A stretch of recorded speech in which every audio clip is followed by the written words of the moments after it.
Hello everyone and welcome to the second part of this EVE Online tutorial on how to fit your ship. In the previous tutorial I explained and taught you how the fitting screen itself works, how the module layout is compromised and what modules need to go where and what each module slot is useful for.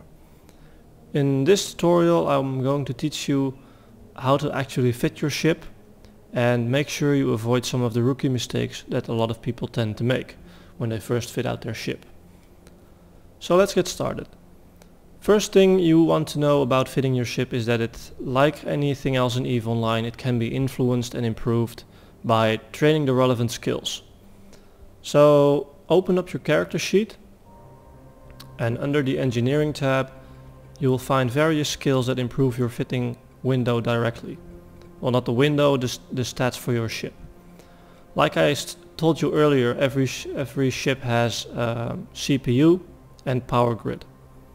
For every ship the maximum CPU and power grid is obviously different, but you can increase the maximum number for your ship. And you can do this by training the CPU management skill and the power grid management skill. And both of these skills will add a 5% bonus to your output for CPU and power grid for every level that you train. So for level 5 that's a 25% bonus to CPU and power grid. And that's very well worth the training because it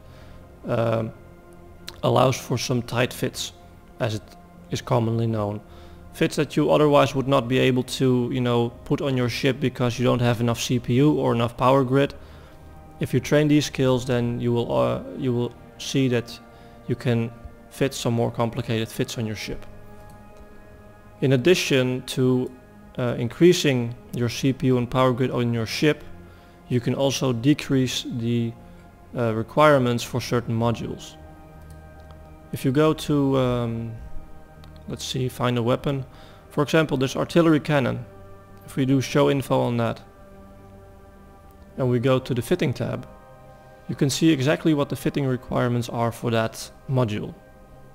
In this case it requires a high power slot, it requires 28 teraflops in CPU usage, and it requires 198 megawatts of power grid usage. These numbers can be lowered by training the relevant skills. In this case you'll find it under, you'll find it under engineering as well. They recently moved that. By training weapon upgrades, for example, you can lower the requirements for all turrets by 5% for CPU, and if you train advanced weapon upgrades, you can reduce the power grid requirements by 2% per level. So that's something to look into. Same goes for shield management, I think, which you'll find under shields. If you go for shield management, oh no, that's the wrong one. Shield upgrades probably then. Yeah, 5% reduction in shield upgrade power grid needs. So these skills exist for a variety of modules, including armor, shield, weapons, upgrades, speed upgrades such as afterburners and micro warp drives. Just look around in your skills, in your character sheet, and you're bound to find some skills that influence the modules. So it's recommended to train those to at least level 4. If you have the dedication and time, I personally prefer to train them to level 5, because once you have them trained, it's something you never have to worry about again. And there might be other skills that you prioritize in your case. That's up to you personally, how you want to handle that. Before we can start fitting a ship, you first need to know what you're going to use the ship for. Because you can't just grab any ship in EVE Online and fit it to, what you want to do. Some ships are better at a certain job than others.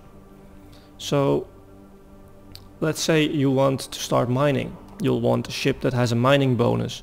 If you want to start doing PvP, you want a ship that has a good damage bonus. If you want to start scanning or exploring, You want a ship that has a bonus for exploration modules and scan resolution, that sort of stuff, you know.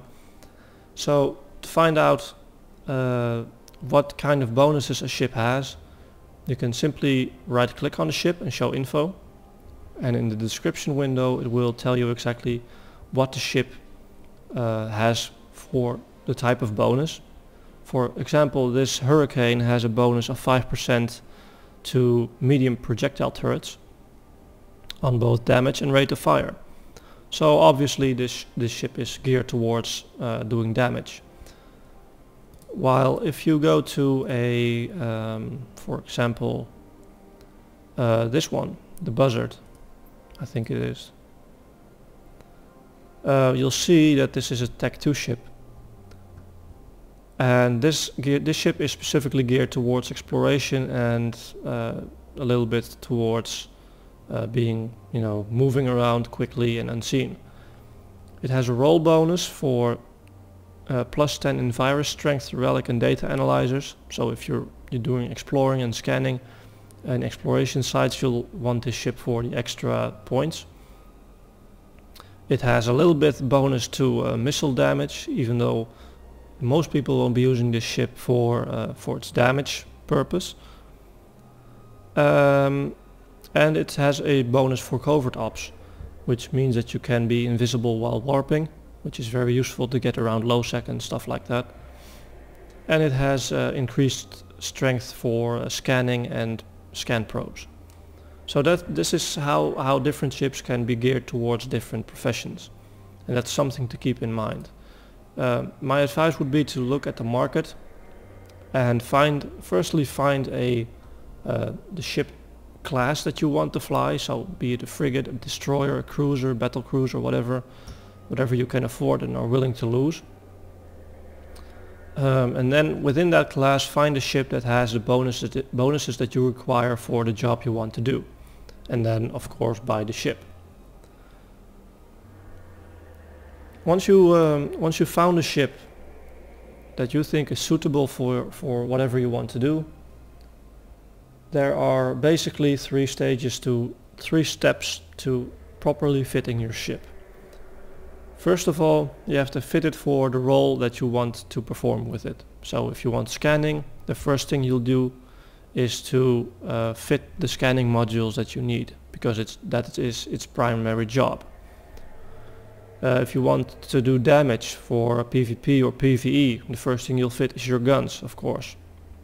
If you want to do mining, the very first thing you'll fit are the miners, because that's what you'll primarily be using. So the things you will primarily be using is the first thing you fit, so you don't run out of space later on. The second thing you fit for is the bonus of your ship. And in most cases, in a lot of cases, if you choose the ship properly, then the bonus of your ship will also be the role of your ship. For example, if you need a mining ship and you fit the miners first, the chances are that if you chose the right ship, the ship also has a bonus for mining. So those two, step 1 and step 2, often overlap if you do it properly. And the last step is kind of to fill in the blanks as in regards to the fitting screen. For example, this Hurricane, I could fit my guns to this because it's a damage. It has a bonus to damage, so you're gonna fit the damage modules first. Where's the last one there? And now we are left with 1 high slot, 4 medium slots and 6 low slots and a few rig slots.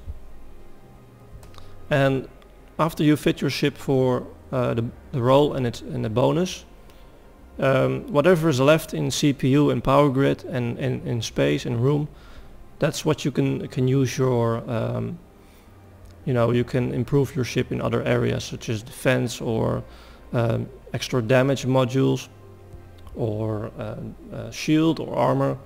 So that's the last thing you have to do. And while doing that, while adding those extra modules, there are certain things that you have to keep in mind. Certain things that, rookie mistakes that you shouldn't make after watching this video. First of all is don't try to be good at everything at once. You can't fit a ship for every possible job. Of course you could fit this ship, this Hurricane, with some guns and some miners and maybe a salvager and a tractor beam. You could do that, of course, there's nothing stopping you from doing that, but it's not very effective because you'll never have a ship that's good at anything properly, you know. As the saying goes, you'll be the jack of all trades and master of none, which is something you want to avoid, especially when you go and take on other players. So that's my first bit of advice. Pick one job for your ship, at most pick two, and stick with that. In this case, my Hurricane, it's supposed to be dealing damage, so that's the only thing I'm going to fit it for. I'm not going to fit it for mining, I'm not going to fit it for salvaging. I have other ships to do that. And that's how you should, you know, approach this. The second thing you need to keep in mind is that you should never mix weapon types or sizes or its range.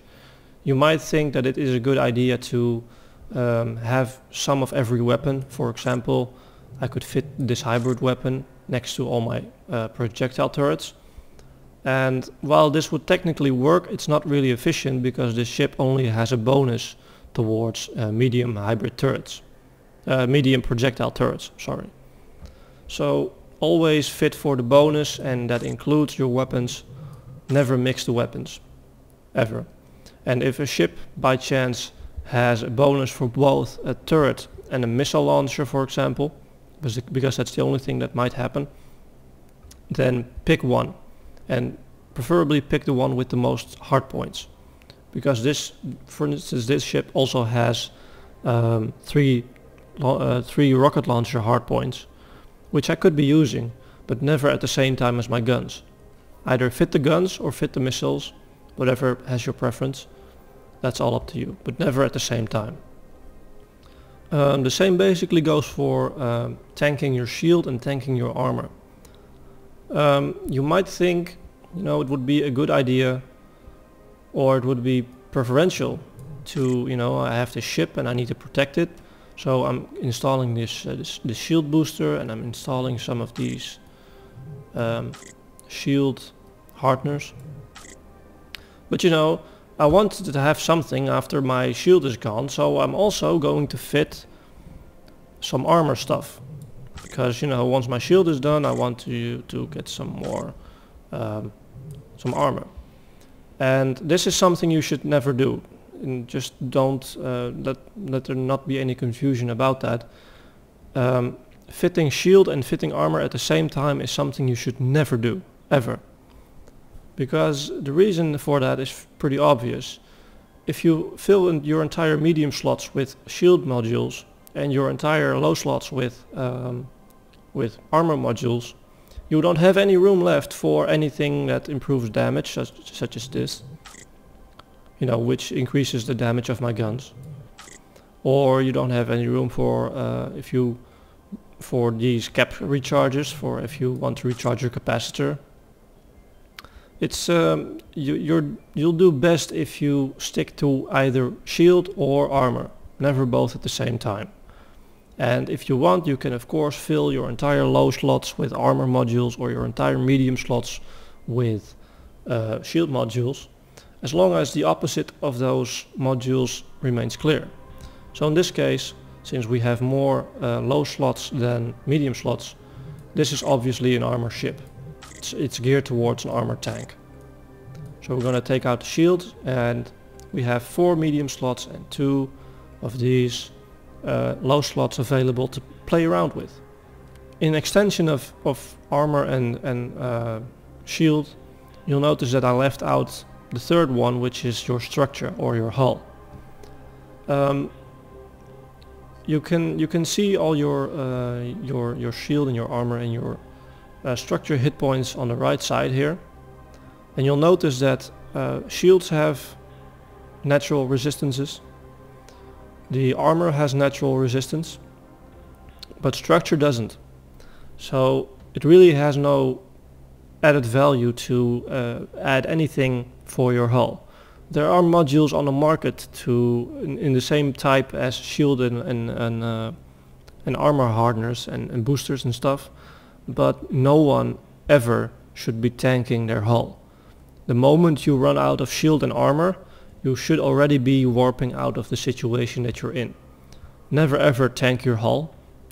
Also, bigger is not always better in EVE Online. A lot of new players have this natural feeling that the faster they can get in a bigger ship, the more powerful they will be, and that's simply not true.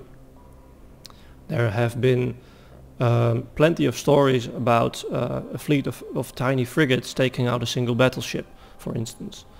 So don't get excited and fixated on getting in a battleship just because it's the biggest ship in the game, except for the capitals, of course. Because that's not true. A frigate or a destroyer might do a much better job at whatever you want to do instead of a battleship. And the last thing that you need to know about fitting, and specifically for tanking purposes, that if you fit multiple modules that do the same thing, for example, if I fit 3 hardeners, then the effect of the second and third hardener will be reduced, because there is a stacking penalty that prevents you from, overly tanking any ship. And if you look into description, if it says penalty, using more than one type of this module or similar modules that affect the same resistance type will result in a penalty to the boost that you get on that type of resistance. In this case, it means that the second and the third and the fourth and the fifth and the sixth module of the same type are getting a reduced efficiency, to the point where fitting a fourth module of the same type is often redundant and doesn't really do anything. So that's something to keep in mind. Never fit more than 3 of the same type module. There are some cases where an exception can be made, but the rule of thumb is to never fit more than 3 of the same type. This doesn't go for guns and weapons, by the way. You can stack guns and damage as much as you want. Just check the description for various modules to see if there is a stacking penalty for them. For example, a mining laser upgrade does not have a stacking penalty, but a gyro stabilizer does have a penalty. Penalty: using more than one type of this module or similar modules that affect the same attribute on the ship will be penalized. So it's a simple matter of reading the description, and that's really all there is to it. Last of all, you might be wondering why I'm not actually showing you a decent fit for this Hurricane, because what I'm doing right now is basically just, nonsense.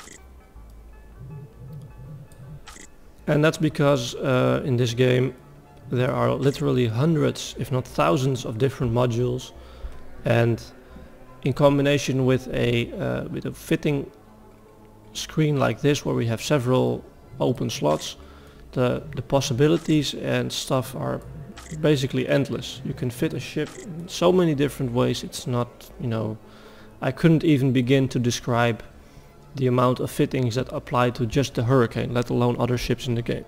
So instead, I'm going to encourage you to ask your friends and your corporation members to help you out with finding a decent fitting. Because you don't have to do everything yourself in this game. People have been fitting ships for over 10 years now, and good fittings for ships already exist. There's no real need for you to reinvent the wheel on that. Just ask someone, ask in the help channel, or ask in the in your corp channel, what's a good fit for this ship for this purpose? And you're bound to get a few answers out of people. And there's really no shame in asking that question, because EVE is a complicated game and you won't get anywhere if you try to do everything yourself. So asking your corp is a good idea. There are also some websites and programs that you can use to check your fit, or to find good fittings. The EVE forums are a very good place to start. In the ships and modules section, you'll find a lot of these types of questions. What is the best ship, and what is the best fitting for this ship for this purpose, etc, etc. You'll find a lot of useful information there. You could also use Battle Clinic. Battle Clinic is a very good site. It is sort of a database for ship fittings, which people can then rate and comment on. No matter where you get your fitting from, be it the forum or Battle Clinic or the e-fitting tool, don't just start buying the modules on the market and then slap them on your ship and get it over with the general attitude that as long as it works, I'm not asking any questions, because that's not really the way to go about this. Try to understand what each module does and why it's there. So that's about it for this tutorial. I realize that you might have a ton of questions left for me about fitting a ship, because it's a very complicated issue with, like I said, almost practically limitless amounts of combinations for fitting. So if you have any questions, please feel free to ask them in the comments, and I will try my best to answer them best I can. I will leave some links in the video description to the e-forums, to Battle Clinic, and to the e-fitting tool, which you can use to test fittings outside of EVE Online itself. Thank you for watching. If you liked the video, please give me the thumbs up and leave a comment if you want. I'll see you in another EVE Online tutorial, and if you have any requests for tutorials or whatever, also feel free to leave a comment on what you would like to see next. Thank you very much for watching, and I'll see you later.